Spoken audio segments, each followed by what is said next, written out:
Looking back, the moments that passed between Eugene Levy and John Candy were more than just work. They were lifelines hidden in humor. Long after the cameras shut off, Eugene reveals how laughter doubled as shelter and comfort, a way to say things that words struggled to express. For years, their friendship simmered under the surface, built on late-night talks, gentle teasing, and silent empathy, but Eugene rarely let the public see his softer side. At 77, he now admits the depth of vulnerability that John inspired in him, recalling the private times when both men, far from the limelight, quietly leaned on each other. He tells of a quiet night on set, when a simple glance from John provided exactly what he needed, not for the scene but for life. It wasn't just about shared jokes, it was an unspoken understanding that neither had to explain. Even now, memories of John sometimes catch Eugene off guard, bringing back laughter and a kind of warmth that hasn't faded. Their connection became a steady presence, a reminder that sometimes the strongest bonds are quietly built, one sincere exchange at a time, long before anyone else noticed. Growing up in downtown Hamilton, Ontario, Eugene Levy lived a life shaped by modest means and rich heritage. His family home was simple, and his father Joseph spent long hours as a supervisor at an auto company to provide for them, while his mother Rebecca managed the household and cared for Eugene and his siblings Fred and Barbara. The apartment was always bustling, not just with the energy of 3 children, but with the blend of cultures brought in by Joseph's roots in Spain and Bulgaria and Rebecca's background from Glasgow. These influences filled family meals, special occasions, and daily routines, creating an atmosphere where curiosity and tradition held equal weight. Money was tight, but kindness and a shared sense of unity bound the family together. Eugene, as the middle child, learned early how to navigate disagreements and to look for the humor in life's simple moments. His parents valued education, hard work, and humility, lessons that would stay with Eugene through uncertain times. Neighborhood life in Hamilton offered challenges and warmth in equal measure. The Levys became known for their generosity, always sharing what little they had. Despite the lack of luxuries, Eugene never felt deprived. Instead, he grew up with a resilience and work ethic that helped define his character both on and off stage. His early years, rich with cultural stories and grounded by his parents' perseverance, became the quiet force behind his compassionate outlook and measured humor. Throughout his years at Westdale Secondary School, Eugene Levy stood out, not for his humor, but for how he brought people together and inspired others through his steady leadership. When his classmates chose him as student council president, they were drawn to his way of thinking ahead and his ability to listen to everyone's ideas. Eugene's natural talent for leading a group blossomed, setting a tone of collaboration and respect among his peers. Moving on to McMaster University, Eugene took his energy to the McMaster Film Board, where he became vice president. This student-driven film group was a vibrant place for creativity, and it became a foundation for Eugene's newfound excitement about movies and filmmaking. Here, his leadership shifted from school affairs to creative endeavors, guiding teams on film projects, troubleshooting production problems, and encouraging fresh ideas among young filmmakers. It was also at McMaster that destiny put him on a path with Ivan Reitman and others who were beginning their own journeys in entertainment. The relationships and skills Eugene nurtured in these formative settings steered his future career, shaping him into someone who could lead with vision, join forces with talented partners, and see opportunities in new projects in the years that followed. During 1972, Eugene found himself at a defining crossroads when he joined the Toronto production of Godspell. The show was not expected to last, but instead, it skyrocketed into cultural fame, transforming the lives of its young cast members. Each evening, the stage was alive with energy and optimism, giving both the audience and the performers a new sense of possibility. Eugene stood shoulder to shoulder with emerging stars like Martin Short, Gilda Radner, and Andrea Martin, and each night, they discovered more within themselves and each other. Though the cast felt excitement, they were also swept up by uncertainty, since this level of success was new to them all. Still, Godspell's unique blend of music, humor, and heartfelt messages kept everyone buoyed. It became a place where connections were made and talents were truly tested. For Eugene, this wasn't just a role, it was the moment that shifted his path. Surrounded by laughter, camaraderie, and the thrill of live performance, he had the space to flourish. From here, new doors began to open, and his future in entertainment started to look brighter than ever. Soon after his time with Godspell, Eugene found himself at Toronto's Second City, a legendary place for anyone serious about comedy. The stage became his laboratory, where his comedic voice grew into something unmistakable. He gravitated towards the odd and eccentric, finding endless ways to make strange characters lovable and real. His style wasn't just about making people laugh. His humor had depth, with well-crafted personalities at its core.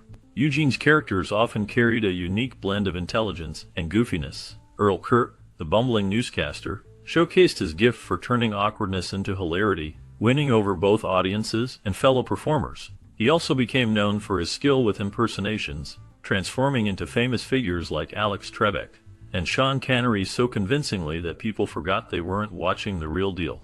Beyond the impressions, Eugene's legacy at Second City was built by personalities like Sid Dithers and Bobby Bittman, who didn't just parody but brought a sense of heart and individuality to every act. The focus was never only on the laugh. It was about building a character with layers, quirks, and warmth, making people connect with even the most peculiar roles. This blending of the oddball with the relatable, the bookish with the silly, formed the heart of Eugene's style, earning him dedicated fans and the respect of his peers. Despite the spotlight that comes with major Hollywood productions, Eugene Levy always chose to step back, avoiding the limelight that so often consumes actors in his field. Instead of chasing leading roles or publicity, he allowed the quality of his work to define his reputation. Throughout the 1980s and 1990s, Eugene became a familiar face in films like Splash and National Lampoon's Vacation, but he never let fame go to his head. Even in these popular movies, he often appeared in supporting roles, a deliberate choice that let him shape memorable characters without being the center of attention. By focusing on character development, Eugene consistently turned small roles into unforgettable moments, displaying an artistry that went beyond the script. His dedication to authenticity made each performance unique and believable, setting him apart from others who might rely on self-promotion or flashy antics. Many fans and colleagues admired his humility, noting that he remained grounded even as successes piled up. Through all of this, Eugene showed that it is possible to achieve lasting success and respect in the film industry by staying true to oneself rather than seeking constant recognition. Throughout the years, Eugene's collaboration with filmmaker Christopher Guest grew into one of the most remarkable partnerships showcased in comedy films. Working closely together, especially in mockumentaries like A Mighty Wind and Best in Show, Eugene was able to reveal a seldom-seen depth in comedic acting. In A Mighty Wind, he took on the memorable role of Mitch Cohen, a soft-spoken, delicate folk musician who radiated emotional vulnerability. The character's troubles and awkward charm resonated with audiences, offering both humor and genuine tenderness. By blending sincerity with dry wit, Eugene distinguished himself, allowing viewers to connect with his characters on a personal level. These films required improvisation, and Eugene's commitment to authenticity made every moment feel real, never forced, always honest. His ability to mix heart, innocence, and subtle comedy not only entertained but also brought empathy to the forefront of the genre. The success of these films showed what could happen when comedians dared to go beyond jokes and reach for deeper human truths through laughter, making his performances with Christopher Guest legendary in their sincerity and impact. However, as Eugene's career moved forward, he found unexpected success again with the series Schitt's Creek, which became a critical and fan favorite. He worked closely with his son Dan Levy to create the show, diving into the story of Johnny Rose, a once wealthy family man who loses everything and must start over in a small town. His performance as Johnny was full of warmth, a gentle kind of wit, and deep feeling that made people relate to the character even when he faced hard times. The show was more than just funny moments or clever jokes. It tackled real and heartfelt ideas about love, family, and finding hope after loss. For Eugene, one of the most meaningful parts was being able to work beside his children, Dan, who played his on-screen son David, and Sarah, who played Twyla. Sharing the set with his family added another layer of happiness and pride to his work, and it was clear that family mattered both on and off camera, showing Eugene's lifelong devotion to those closest to him. Although Eugene Levy achieved great recognition for his work in film and television, he has always been known for his humility and dedication to his family. Even as his star grew brighter, he continued to make family the main priority in his life, showing that success never took his attention away from those closest to him. His kindness and loyalty were not limited to his home, but extended to his friendships, especially with John Candy. Their bond was deep and genuine, and Eugene often spoke about how much John meant to him, both as a collaborator and as a dear friend. John's sudden death left Eugene deeply affected, with a sense of loss that remained long after. Despite his personal grief, Eugene continued to focus on helping others in quiet ways, using his platform to support efforts like racial equality and autism awareness. He did not crave the spotlight for these causes, but he clearly believed in doing what he could to make a difference. Loyalty, compassion, and a refusal to lose sight of his values have defined Eugene's journey, and his caring nature is evident both in his enduring relationships and in the subtle ways he has contributed to the world beyond entertainment. Even before their professional paths crossed, Eugene Levy and John Candy sensed a unique kinship growing between them. Meeting through work in Canadian comedy circles, both men instantly found common ground in their respect for comedy and their appreciation for the quirks of life. Yet, their friendship did not stop at stage doors or set calls. They spent hours together outside of work, sometimes just sitting in quiet understanding, sharing little details about their personal struggles, disappointments, and dreams for the future. Eugene describes how John's talent could fill a room and ease any tension, but what made him more remarkable was the kindness that ran beneath every joke and gesture. Whenever John faced difficulties, Eugene was often the first to see through his laughter, recognizing the hidden pain that John rarely showed to others. As John's career soared, and he brought laughter to audiences across the globe, the pair held on to the unspoken loyalty and trust that only true friends know. For Eugene, the loss of John was far more than losing a creative partner. It felt as if he had lost a member of his family. Looking back on their memories, Eugene called John a big-hearted guy, a phrase that goes beyond John's warm presence to include the generosity and care he had for friends and strangers alike. The bond they shared was built on support, honesty, and a deep mutual respect that lasted through every change in their lives together. Despite the small home and difficult circumstances, John Candy's childhood in Newmarket, Ontario shaped the kindness many would later recognize in him. Growing up in a working-class Catholic family, John experienced both warmth and hardship, but nothing would affect him more than losing his father, Sidney, at just 35 years old. This sudden loss left a hole in his life, affecting not only his childhood but the way he would view the world. As an adult lieutenant, his mother, a hard-working Polish woman, took on the burden of raising John alone, teaching him resilience and humility every step of the way. The rooms of their modest house in East York held stories of laughter and struggle, and it was here that John's gentle humor and empathy began to take root.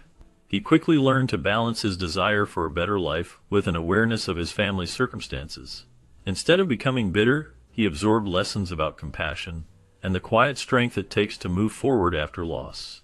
Growing up surrounded by both love and adversity, John developed the ability to connect with people from all walks of life, understanding at a young age what it meant to miss someone deeply and to rely on the support of those who remain. Looking back, it is almost strange to picture John dreaming of anything other than making people laugh, but early in his life, his path was set in another direction. As a young man, John believed his future lay on the football field, picturing himself tackling opponents and playing under the bright lights. He trained hard and put all his energy into becoming a professional football player, thinking this was his true calling. Unfortunately, everything changed when he suffered a terrible knee injury, an experience that left him devastated. The sudden end of his hopes in sports forced him to rethink what he wanted from life. Often, John would reflect on this turning point, sharing how he had been certain about football, only to discover that life sometimes steps in with a new route, just when you least expect it. After his injury, he tried his hand at journalism at Centennial College. It seemed a sensible choice, perhaps even a safe one, but it did not light the same fire within him. Soon after, driven by a sense of curiosity and a desire to find something that excited him, he transferred to McMaster University, where he dove into the arts. Here, John realized acting offered a fresh start and a way to express himself. Fueled by the disappointment over his injury, he found renewed determination, channeling everything he had into his new passion. Still, humor became John's trusted companion long before the world knew his name. Underneath the laughter, he quietly nursed an early wound, one that shaped his entire life. Losing his father as a young boy, John learned to draw a joke like a shield. His first audience was often himself, trying to ease sorrow that never fully left. When he joined Second City Toronto in 1972, he seemed to find a second family among those wild, brilliant comedians. The stage gave him safety where quick wit covered deep sadness, In those early years, John threw himself into sketches and improv, his mind always racing a step ahead, making sure to stay in control of the laughter. Even as his fame grew, there was a quietness to him outside the spotlight, a sense that he carried old griefs silently, wounds hidden behind the performances that delighted so many. The world saw an infectious smile and a gentle presence, but close friends sometimes caught a shadow crossing his face. Sometimes he would tell a story or launch into a funny bit just to change the subject, keeping pain comfortably out of reach. His success was immense, yet that lonely feeling from his childhood loss remained with him, not as bitterness, but as a private echo in even his greatest moments. Suddenly, in 1984, John Candy stepped into the spotlight with his unforgettable role in Splash, a film that would mark a major turning point in his career. In this hit comedy, Candy portrayed the endearing but mischievous brother of Tom Hanks' character, delivering a blend of warmth and comic brilliance that won over both audiences and critics. His charm and effortless comedic timing breathed life into a character who could have easily come across as a simple stereotype, instead making him multi-dimensional and deeply likable. Candy's natural ability to connect with viewers shone through every scene, whether he was sharing a laugh or revealing unexpected vulnerability beneath the surface. This performance not only cemented his status as one of Hollywood's most beloved actors, but also showcased the unique qualities he brought to every role: generosity of spirit, relatability, and a gentle self-awareness rarely found in the world of comedy. Even as Splash propelled him into true stardom and opened doors throughout the entertainment industry, he did not allow fame to alter his down-to-earth nature or genuine personality. His humility and refusal to be swept away by success became part of his enduring appeal, reminding everyone who watched him on screen that true greatness can come with a human touch. During the 1980s, John Candy captured the hearts of audiences by starring in a series of unforgettable films, including Planes, Trains, and Automobiles, Uncle Buck, and Spaceballs. He stood out in Hollywood thanks to the warmth and vulnerability he brought to his characters. Candy had a knack for showing a softer side beneath the humor, making people laugh while also letting them recognize a piece of themselves in his roles. His characters often made mistakes and found themselves in messy situations, yet there was always a kindness and hope just beneath the surface. Moviegoers loved him for making each role feel genuine, whether he was an overwhelmed uncle, a reluctant hero, or a lovable fool stumbling through mishaps. With every performance, he showed that comedy could be touching and real. Yet, despite all the success and the joy he provided to millions, Candy was dealing with his own struggles. Behind the cameras, he faced ongoing battles with health challenges and a family history that troubled him. These private hardships never took away from his joyful on-screen presence, but they were part of his life, giving his performances even more depth for those who looked closely. Throughout his life, John Candy faced a difficult struggle with his health, a shadow cast early on by the loss of his father to a heart attack. From a young age, Candy knew that he was more vulnerable to heart problems, and as he grew into adulthood, fame and his demanding career only made this battle tougher. The pressures of constant travel, long hours on set, and public scrutiny took a toll on his well-being. At the same time, John Candy wrestled with his weight, a challenge that made his underlying heart issues even riskier. Despite trying many times to address his health, the stress and responsibilities that came with being a beloved comedic actor often got in the way of lasting change. Family and friends worried about him, as did fans who adored his warmth and humor on and off the screen. His sudden passing at just 43 years old, while filming Wagons East in Mexico, shocked everyone. The news that a massive heart attack had claimed him was a painful reminder of the family history he could never escape. Even years later, people remember how Candy's struggles with his health made his joyful performances feel even more heartfelt, adding a bittersweet note to his legacy that touches people deeply. Nevertheless, Eugene Levy's tribute to John Candy offers a heartfelt window into their extraordinary friendship. Reflecting on years spent together, Eugene remembers John not just as a gifted performer, but as someone whose kindness and generous spirit left a lasting impression. John's natural sense of humor set him apart. His comedic timing never felt forced, and his joy for making others laugh came from a genuine place. When he stepped onto a stage or appeared on screen, something remarkable happened. Audiences felt his warmth immediately, connecting with characters that seemed honest and approachable. John's sincerity wasn't just an act, according to Eugene. It was the core of who he was, both as a comedian and a friend.